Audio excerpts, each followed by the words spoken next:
Caleg terpilih dari DPRD Sulsel dari Partai Golkar Munafri Arifuddin menegaskan masih menunggu perintah dari partai untuk menyatakan sikap maju di Pilwali Makassar pada November 2024 nanti.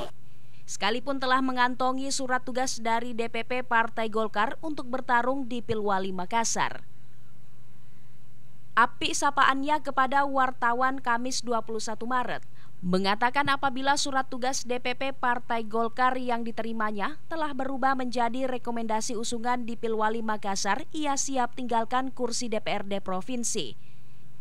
Meski Api yang meraih 29.803 suara di Dapil 1 DPRD Sulsel Makassar A menguat mengisi unsur pimpinan DPRD Provinsi dari Partai Golkar.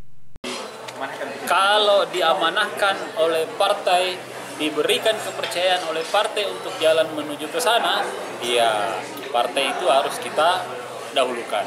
Kalau partai bilang maju, tidak ada alasan. Mau jadi apapun di sana, tinggalkan. Untuk itu, seperti itu. Di bawah kepemimpinan Api, Golkar Makassar mengalami tren positif di pemilu 2024 jika dibandingkan pemilu sebelumnya, di mana hasil pemilu 14 Februari 2024 lalu, Golkar berhasil meningkatkan kursi dari 5 menjadi 6 di DPRD Makassar. Kemudian posisi Golkar di unsur pimpinan DPRD Kota turut mengalami peningkatan dari Wakil Ketua 3 jadi Wakil Ketua 1. Di sisi lain, mantan CEO PSM Makassar itu mengungkapkan pihaknya telah membangun komunikasi dengan sejumlah partai politik untuk menata Pilwali. Komunikasi telah terbangun bersama PKB yang berhasil mengunci 5 kursi DPRD Makassar. Khairuddin, Fajar TV dan Fajar Radio melaporkan.